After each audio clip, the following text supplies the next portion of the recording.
Welcome to The Explainer. Today, we are going to unmask power. We're going to dig into some really powerful theories that challenge how we think about the state and the massive inequality we see in our world. We'll be looking at it all through the lenses of class, colonialism, and gender. So, let's get right into it. Okay, so let's start with a puzzle. We live in a world with more wealth than ever before in human history, right? Yet that huge gap between rich nations and poor nations just sticks around. The usual explanations say, oh, they're just a little behind. But what if that's not the real story? What if there's something else going on, something baked into the system itself? To even begin to answer that, we have to look at the global economy through a totally different lens. And that's exactly what neo-Marxist thinkers did. They came along and said, you know what? This global inequality, it isn't an accident. It's a feature, not a bug. And here you can see the two big ideas clashing. On one hand, you've got the mainstream modernization theory, which basically says development is a race, and some countries just need to catch up. But then dependency theory comes along and flips that whole idea on its head. It argues that some nations are poor because other nations are rich. And this is the key. It's not that poorer countries are cut off from the global economy. Actually, it's the exact opposite. It's the way they're plugged into it that keeps them underdeveloped. They're part of the system, for sure, but the rules of the game are stacked against them. Emanuel Wallerstein's world system theory gives us a great map for this. He saw the whole world economy as one big system. You've got the core nations at the center, the wealthy countries calling the shots. Then you've got the periphery, the poorer nations that provide all the cheap labor and raw materials. And stuck in the middle is the semi-periphery, which gets squeezed by the core but also does some of the squeezing itself. And make no mistake, this is not a fair trade. It's more like a giant one-way conveyor belt for wealth.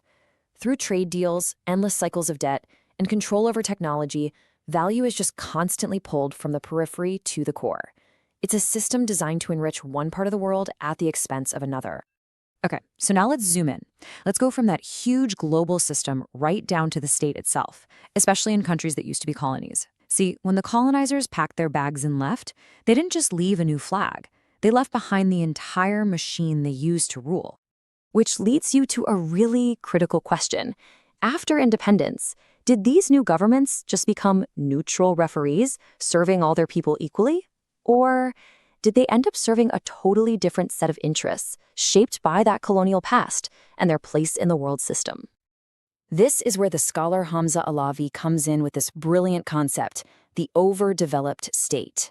His point was that these new nations didn't get to build a state from scratch. They inherited one, a big, powerful machine with its own military and bureaucracy that was designed by outsiders for outsiders.